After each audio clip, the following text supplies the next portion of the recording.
नमस्कार. सरलानगर मानपाडा रोड डोंबिवली पूर्व इथून तिथला रहिवासी बोलतो आहे. आमच्या सोसायटीला C1 या कॅटेगरीमध्ये असलेली नोटीस C1 कॅटेगरीमध्ये असलेला स्ट्रक्चरल ऑडिट रिपोर्ट देण्यात आला आणि त्याच्या अगेन्स्ट आम्हाला वॉर्ड ऑफिसरनी 90च्या 90 फ्लॅट अनधिकृत असल्याची नोटीस पाठवलेली आहे वैयक्तिकरित्या. C1 कॅटेगरीमध्ये स्ट्रक्चरल ऑडिट रिपोर्ट म्हणजे अति धोकादायक बिल्डिंग आणि त्या अंतर्गत वॉर्ड ऑफिसरनी खूपच फास्ट काम करत आम्हाला 90 फ्लॅट धारकांना एक नोटीस पाठवली. ज्या नोटीसमध्ये तुमची बिल्डिंग अति धोकादायक झालेली आहे असं लिहिलेलं आहे. लवकरात लवकर खाली करावं थोडा. पहिला मुद्दा, स्ट्रक्चरल ऑडिट रिपोर्ट जो आलेला आहे तो स्ट्रक्चरल ऑडिटरला कमिटीमधील 2 सायनिंग ऑथॉरिटीजची सही लागते जे लेटर जातं त्यावर. आमच्या लेटरवर जे स्ट्रक्चरल ऑडिटर अपॉइंट केलेलं आहे त्याला एका सहीचं लेटर गेलेलं आहे, फक्त चेअरमन. दुसरं, त्याच चेअरमन साहेबांनी वैयक्तिक कागदावर, आता वहीचा किंवा डायरीचा कागद असेल पण लेटरहेड नक्कीच नाही आहे, त्या कागदावरती आपल्या वॉर्ड ऑफिसरना एक निवेदन दिलेलं आहे. ज्या निवेदनात लिहिलेलं आहे की C1 कॅटेगरीमध्ये आमची सोसायटी गेलेली आहे. आपल्या सोसायटीत एकूण 6 बिल्डिंग असून बाकीची माहिती आणि या पत्रासोबत स्ट्रक्चरल ऑडिटची कॉपी आणि सोसायटी मेंबर्सची यादी देत आहोत. आपणास नम्र विनंती आहे की लवकरात लवकर योग्य ती कारवाई करावी आणि खाली त्यांची सही. आणि त्या निवेदनानंतर आम्हाला या नोटीस आलेल्या आहेत. मुळात आमचं म्हणणं असं आहे की हे स्ट्रक्चरल ऑडिट जे झालं ते दिलेलं निवेदन आणि स्ट्रक्चरल ऑडिटरला अपॉइंट केलेलं लेटर ही सगळीच डॉक्युमेंट इनव्हॅलिड आहे. मॅनिप्युलेट केलेली आहे. आज काय मागणी असणार तुमची? मागणी बाकी काही नाही, घामाच्या पैशाचं घर आहे. आज प्रत्येकाच्या मेहनतीचा पैसा आहे आणि आमचं घर तुटू नये एवढीच एक माफक अपेक्षा आहे आणि योग्य त्या प्रकारे पेपरवर्क होणं गरजेचं असतं आणि ते झालेलं नाही आहे ही आमची शंका आहे. त्याची खात्री करून देण्यात यावी. ज्यावेळी यांच्यावर असा प्रसंग आला, KDMCमधून नोटिसा आल्या, तर ताबडतोब हे लोक दादांकडे आले आणि दादांच्या मार्फत आम्ही KDMC वॉर्ड ऑफिसरकडे भरत पवार यांच्याकडे गेलो असता भरत पवारने आम्हाला सांगितलं, ताई त्याच मनोज खंडेलवाल म्हणून आहेत, त्यांनी आम्हाला हे पत्र दिलेलं आहे. तर आम्ही त्यांना विचारलं केलं की बाबा सोसायटीला तुम्ही का विश्वासात घेतलात नाही? एकाच्याच पेपरवर एकाच्याच सहीवर तुम्ही सगळ्या 90 लोकांना तुम्ही अति धोकादायक म्हणून नोटिसा पाठवलात. ही एक तर चुकी आहे. या लोकांची फसवणूक केलेली आहे या चेअरमॅनने, मनोज खंडेलवालने. त्याच्यावर जास्तीत जास्त कडक त्याला शिक्षा तर झालीच पाहिजे. कारण आज मी असा खूप मोठा आहे असा तो दाखवतो सगळ्यांना आणि लोकांच्या मनामध्ये त्यांनी भीती निर्माण केलेली आहे. मी किंग आहे, मी सगळ्यात किंग इज बॅक. वाढदिवसाच्या दिवशी त्याने असं लोकांना दाखवून ह्या लोकांना असं भयभीत केलेलं आहे आणि ही लोक खरोखर त्याच्या दर्पणाखाली आहेत की बाबा तो पोलीस त्याच्या ओळखीचे आहेत की तो काय करेल. आम्ही सगळ्या लोकांना घेऊन सोसायटीला घेऊन मी टिळकनगर पोलीस स्टेशनला गेलेली होती. असा प्रकार झालेला होतो. आयुक्तांना भेटलो, आयुक्तांनी पॉझिटिव्ह उत्तर दिलं. टिळकनगरचे कदम साहेब आहेत, त्यांनी पॉझिटिव्ह उत्तर दिलं नाही. आज ज्येष्ठ नागरिकांना त्यांनी उत्तर दिलं, आम्ही बघून घेऊ, आम्ही चौकशी करू. अरे पोलीस लोक कशासाठी असतात? लोकांच्या संरक्षणासाठी असतात.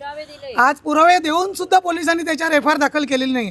आज त्याच्यावर 420चा गुन्हा दाखल केला गेला पाहिजे होता. आज तुम्ही पोलीस लोक आहेत हे लोकांच्या संरक्षणासाठी आहेत. लोकांना टिळकनगरला नेहमी प्रत्येक वेळी जो व्यक्ती जातो त्या टिळकनगरवरनं तो रिटर्नच येतो. कारण जे टिळकनगरचे कदम साहेब आहेत ते लोकांना उडवाउडवीच्या उत्तरं देतात.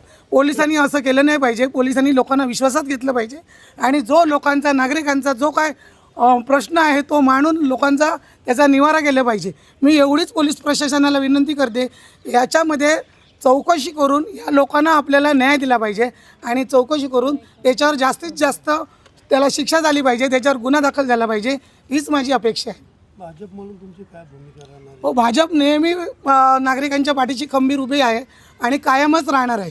या लोकांना आम्ही वेगर व्हायला देणार नाही. नमस्कार, मी सुप्रिया इंगळे, मी सरलानगर कॉम्प्लेक्समध्ये राहते आणि याच्यासोबत एक महानंद कोऑपरेटिव्ह हाऊसिंग सोसायटी पण आहे.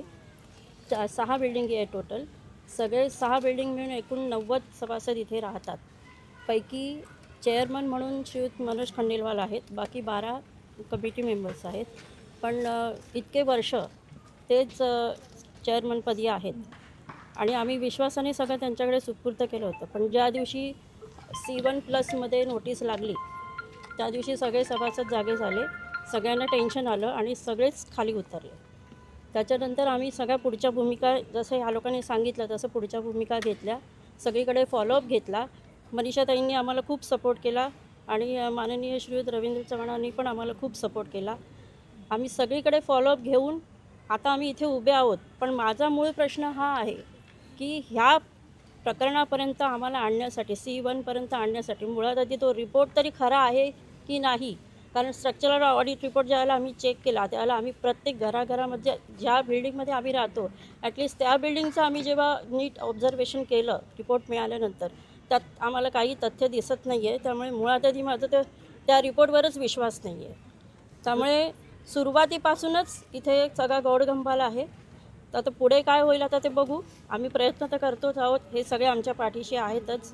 त्याच्यातून काहीतरी पॉझिटिव्हच निकाल निघेल. आता काय भीती वाटते? तुम्ही सगळेजण आहात, लहान मुले आहेत, एक्झाम आहेत आणि अशा वेळेला तुम्हाला नोटीस बजावली, काय नाही? एक नॉर्मल नगरवासी किंवा आपण इकडचे रहिवासी म्हणून आपण जो विचार करतो की या सिच्युएशनमध्ये कोणाच्या घरी पेशंट पण आहेत, कॅन्सर पेशंट पण आहेत, अशा स्थितीमध्ये जर उद्या तुमच्या घरावरती बुलडोजर फिरला तर त्यावेळेला त्या माणसाची काय परिस्थिती असेल.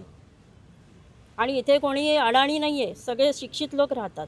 मग अशा लोकांना जर गंडवणारे लोक जर जमानत असतील तर मग बाकीच्यांची तर काय कथा घ्या. असं पूर्णपणे दिसून येतं आहे की आर्किटेक्ट, वॉर्ड अधिकारी आणि काही बिल्डर यांनी मिळून ही आमची फसवणूक केलेली आहे. आमचे जे चेअरमॅन आहेत मनोज खंडेलवाल, आर्किटेक्ट बेरोड, या सगळ्यांनी मिळून आम्हाला आमची बिल्डिंग धोकादायक घोषित केली, जे की आम्हाला तुम्हाला सगळ्यांना दिसतं आहे की ही धोकादायक नाही आहे. आम्ही टाईमवर या बिल्डिंगचा रिपेअर केलेला आहे. आता 1.5 वर्ष अगोदरही रिपेअर केला, पण तरी या लोकांनी यांच्या वैयक्तिक फायद्यासाठी आमच्या सगळ्यांचा. आणि आज मेन मुद्दा काय आहे की आमची सोसायटी कन्व्हेन्स्ड नाही झालेली आहे. म्हणजे उद्या जर काही झाला तर आम्ही रस्त्यावर येऊ. आम्हाला जसं माहीत पडला, आम्ही चव्हाण दादांकडे गेलो तर दादा आम्हाला भेटले आणि दादांनी सांगितलं तुमची बिल्डिंग मी पहिल्यापासून बघतो आहे, त्या बिल्डिंगमध्ये काहीच प्रॉब्लेम नाही आहे, तुम्ही घाबरू नका, मी तुमच्या पाठीशी आहे. आणि त्यांनी आम्हाला जाम सहकार्य केलं आणि मनीषाताईंनी आमचं भरपूर काही सहकार्य केलेलं आहे. काय असं बिलकुल नाही आहे. त्यांनी 2 वर्षापूर्वी, साधारण 1.5 ते 2 वर्षापूर्वी रिपेअरिंग वर्क करून घेण्यात आलेलं आहे. 7.5 लाखापेक्षाही जास्त खर्च दाखवण्यात आलेला आहे रिपोर्टमध्ये. तरी 1.5 वर्षानंतर असा रिपोर्ट की अति धोकादायक इमारती झाल्या आहेत. बरं ठीक आहे, ते आलेलं होतं रिपोर्ट. मग त्याच्यानंतर KDMCमध्ये रिपोर्ट सबमिट करून अर्ज करायच्या आधी सोसायटी सभासदांना का नाही सांगण्यात आलं? अचानकच एकदम धाड डायरेक्ट त्यांच्याकडनं नोटिसा का बजावण्यात आला? म्हणजे सभासदांना घाबरवण्याचा हा हेतू होता का चेअरमनचा? हा आमचा प्रश्न आहे.